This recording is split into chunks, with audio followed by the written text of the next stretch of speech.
All right, and so to wrap up chapter 4, we'll close it off with this. And this part of the chapter is titled, Where Are the Lucid Dreamers? And so he talks about how, any experience to which human beings are capable of having can be had within the lucid dreaming space.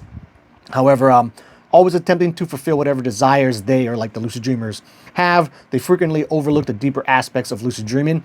And that I found to be very true. That's basically what caught me up for a good almost 20 years of my lucid dreaming life before I figured out it could be used for more just fun and pleasure seeking stuff.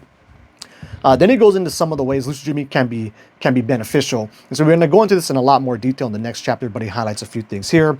So lucid dreams can be used for overcoming phobias and nightmares, breaking free from social anxiety, which is, so it's kind of, so like for me personally, I have a pretty healthy amount of social anxiety just in my waking life self, right? But in my lucid dreams, I really have like almost none of that. So it's just kind of interesting how there can be differences between like your typical dreaming self and then your typical, awake self.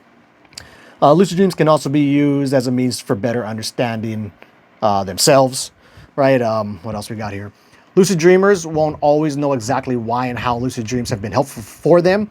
And I found this to really be true, the case for me, where like, if I look around and dig, I can come up with a bunch of ways that lucid dreaming has potentially helped me, but it's hard to come up with a lot of like concrete ways or like lucid dreaming helped me specifically with this.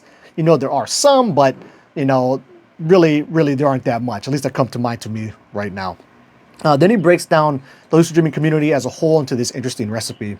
So he says it's made up of 1 cup of people who want to learn how to lucid dream, 1 tablespoon of those who have had a few lucid dreams, 1 teaspoon of those who lucid dream frequently, and a pinch of those who have been doing it for years. Unfortunately, this recipe is not yet complete. We have mixed this concoction together without instructions and are currently watching the madness ensue. So I think he's kind of just getting at there, like how all the different subsects that could fall under lucid dreaming, like, whatever, astral projecting, OBEers, and all this stuff. How there's all this infighting amongst us, right? Which I tend to try my best not to get into, but nonetheless, it's definitely there. Then he closes it out with this.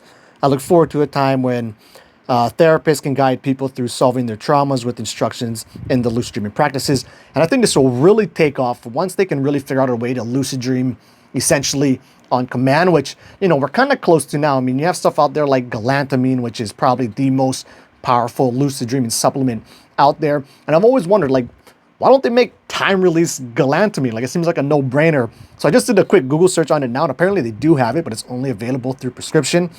But nonetheless, you can get the regular, shorter-lasting galantamine just right off Amazon, at least in America. I think it's like only through prescription in like Europe, even for any amounts of it. But anyway, that'll wrap it up. Next, we'll be moving on to chapter 5, which is titled Well-Being and Lucid Dreams.